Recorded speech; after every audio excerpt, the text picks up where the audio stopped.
Hello and welcome to the third episode of the ongoing Border Gavaskar Trophy series. We are here after a nightmare of Adelaide and the comeback of Melbourne. We are in the third test match of the New Year's Test at the SCG, the Sydney Cricket Ground. Here comes Australia with a defeat. Here comes India after such a low defeat in Adelaide. They have regained the confidence back in the team. They're coming with some enthusiasm. Australia got a huge boost because their premier opener, David Warner, is back in the mix. He's back in the 11. This is a huge boost for them. For India, there is some issues. Umesh Yadav is injured, so Navdeep Saini is making his debut in the game. And then there is some boost because Rabindra Jadeja has been cleared fit for the game. So for now, he's playing. Here we come. Australia winning the toss, decided to bat first. We always talk, if you are playing in Sydney, the ball will spin. So batting first was always going to be the deciding factor. And then came Australia with the bat. And who else? It was Steve Smith, the New South Wales boy, who got a brilliant 100. Australia ended with 338 in their first innings. Smith got 131. Labuschagne missed out on a century into the 90s. But how important was the batting? It was incredible. But then what's important to note in the innings was at one point Australia was 232 per 3. And then they lost their last 7 wickets for 106 runs. For the last two videos, we are absolutely smashing India about why are not they countering the lower order of the opponent side. Now I'll move to Hapkurshi. How important was it for Indian bowlers to bowl in such good line and length, held their nerve, especially against the lower order of the opponent side? How important was it in your view? Yeah, so definitely. As it was in Adelaide, India missed out a chance of gaining a very good first innings lead. Even at Melbourne, they ended up chasing 70 odd runs only because Australia could gain some lead by from the last few wickets in that second innings. But the story was different in Sydney. On day one, I remember when Australia got those runs and Steve Smith was slowly coming back into form. He was taking on Ashwin, taking on Bumrah, and I thought, no, this is going to be a tough match for India. They're going to score maybe 450, 500 because they've got so many runs from the few wickets. Also, not to forget, the only test for Will Pukowski in the baggy green. Ever since then, he has not again played a test for Australia because of some unforeseen circumstances owing to concussions and all those things. He got a very good half century. Rishabh Pant dropped, I think, a couple of catches, and India looked flat on day one, and then the rain happened. Maybe that helped India. Next day when they arrived on the field, they looked a fresh unit, and Jadeja just ran through that lower middle order. Also, Bumrah picked up a couple of wickets, and then not to forget that final run out of Steve Smith by Ravindra Jadeja, a rocket throw as usual in But Jadeja's why signature Steve Smith style. always but why Steve Smith always scores runs against India? Do you have any answer with for the question? At some point in the series, this was bound to happen. It looked a big aberration that he wasn't scoring runs for 4 innings, but at some point it was going to happen, and maybe it happened a bit late, but it was sure to happen. Steve Smith against India and England, a different beast altogether. It's a fairy tale story, but the fact is, 338 was a huge score on a surface like that. Plus, there was rain, so the game was kind of shifting towards a bit of a draw. The only way India can get themselves ahead in the game was scoring a first innings lead, maybe scoring a Mount Everest in the first innings, but they didn't. They were bundled for just 244 runs. And the fact is, two of their batters in the top order, Pujara and Gill, got 50s, but couldn't actually carry it off. And the same happened with Rabindra Jadeja in a lower order. At one point, India was 3 for 142, and they lost the last 7 wickets for just 102 runs. That's the same thing would happen. What happened with Australia? The lower order. One, you actually counter the lower order of the opponent side, but now when it comes to your lower order, you actually struggle to go through the fact. In my understanding, it could happen because of the fact that Australia bowled well. Pat Cummins got 4 wickets for 29 runs. He almost had an economy of under two. He gave nothing. Homeboy, New South Wales plays for the team, and conditions is very favorable for him. And one of the things is SCG towards the start of the summer, but the year is that it always grips. So Pat Cummins with his double swing bowling can be really effective on those surfaces. This could be a reason, and also a reason that India's tail was huge. They're going with three pacers, Mohammad Siraj, Nabil Saini, two who are not regular in the format. Bumrah wasn't regular back then in the format too. Jadeja, Ashwin, workers, you can say, away conditions, foreign conditions. So it's hard for them to score runs. So that could be one of the reasons. But then Australia also, it was important for Australia to carry the game towards the result, and they did it. 312 for six they declared in the third innings, putting India under a really pressure. On the fourth day, at the end of the fourth day, India was 98 with 2 and then lost. Rahane quit early on the fifth day. And then came Rishabh Pant.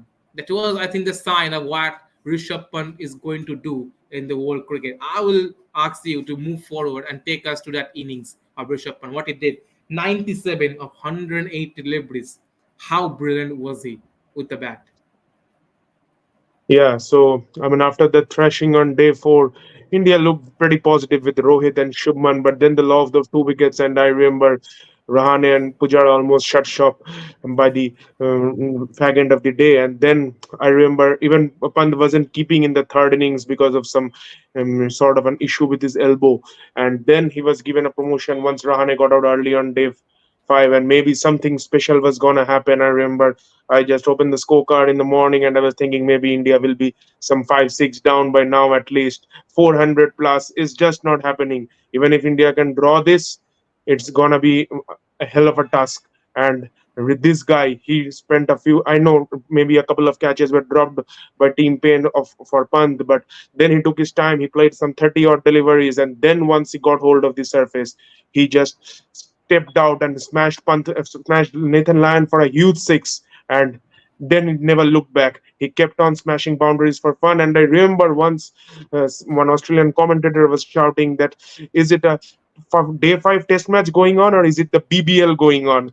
I mean, he was just stepping out and hitting Nathan Lyon against the spin over mid wicket, down the ground. And even when the fielders were pushed to the long on and long off, he wasn't scared of taking them on. He was taking on Mitchell Stark, Josh Hazelwood, those tall fielders. He wasn't absolutely afraid of anything. And I mean, it was such a beautiful partnership with Pujara at one end. He will just block everything you give him, and there's Pant at the other end. He will just smash everything you give him. So it was such a, I mean, balanced sort of partnership. And I mean, that sort of pushed the Aussies to thinking that, oh, now what's going to happen? At one point, we were thinking when we will win this match. And now India are also thinking of winning this match, not just drawing it. And I would say, I mean, if Pant could have spent maybe another 10-15 overs, who knows? The result might have been different. And also, I mean, India had so many injuries with Jadeja, his finger was broken, Ashwin, Bihari, that also maybe pushed India from, pulled back India from thinking that maybe we can go for the win. But if Pant could have spent a few more overs, the Aussies would have been frightened. But then again, I mean, I remember Pant tried to hit one and he just edged it to the backward point, and the commentator shouted that Rishabh Pant has been denied one of the greatest hundreds in Australia by Nathan Lyon. Pujara also played a very beautiful innings, and then after their dismissal, it looked like no, this is not going to happen. Jadeja is injured, Ashwin is suffering, Vihar is suffering. This is not going to happen. Rest Shubhradeep will continue. Well, you mentioned Pant and Pujara partnership. I always find, India, whenever they have these two guys, Pujara and Pant partnership, it's like Hani Singh and Kishore Kumar is sharing the field together with the bat in hand. I always feel like the two of the different generations, two comes from different qualities, generation, and all the kind of things. But then, as you mentioned, two guys, so veteran guys, Hanuma Bihari and Ravichandran Ashwin came, both suffering from respective injuries. Lower back for Ravichandran Ashwin, hamstring for Hanuma Bihari. So one can't bend, one can't actually play the fast bowler. So decided to break it down. I will play the pacers, you will play the spinners, and that's how it went. That partnership of 62 runs went for 42.4 overs, went till the end, took India almost home. It's not like a home, they didn't win the game, but the whole feeling is like winning the game. All right. And then Hanuma Bihari scored 23 runs in just 161 balls, kept on playing whatever Australia threw at them. They just soaked the pressure and threw it back again. And the same happened with Ravichandran Ashwin, remained unbeaten on 39 runs and 128 deliveries. Any memory you want to share about the partnership? If you have any something to share us? Yeah, definitely. I mean, I remember when the last session started. I remember that first over only Ashwin just tried to bow out from bouncer and it just brushed his arm or something. The Australians appealed, and I thought, oh no, if Ashwin is gone now, Jadeja will come out with a broken finger. What will happen? And he got saved. And since then, they just got frustrated. Everything they bowled, they just kept on blocking, block, block, There, block, block, block. And yeah, I there think that was played a real part. I mean, they kept the Aussies on the field in the heat for around 130 overs. There was one that point when Nathan Lyles was going to bowl and Ravichandran Ashwin and Tim Payne was having a bit of a chat. And Yeah, Payne said, "Are you ready?" He said, "No, your man is not ready, man. I am not. I am ready. You just need to stop." And that was quite crazy. And the fact that before the start of the game, whatever rumors happened that the quarantine, some of the Indian players have roamed out of their hotel.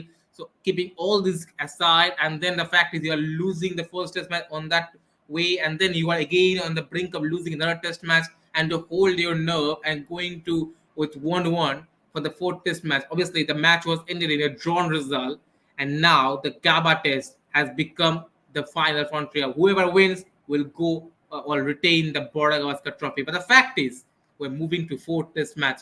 For the viewers, I'm sharing the fact.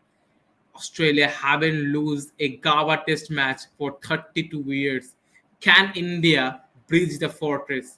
Can India do something which none of the teams has done for 32 years? Well, if you want to if you want to win such a series against Australia in Australia, you have to beat them in Gava. Can they do it? We will be come back again for the last series, last episode of the series at the Gava. Stay tuned.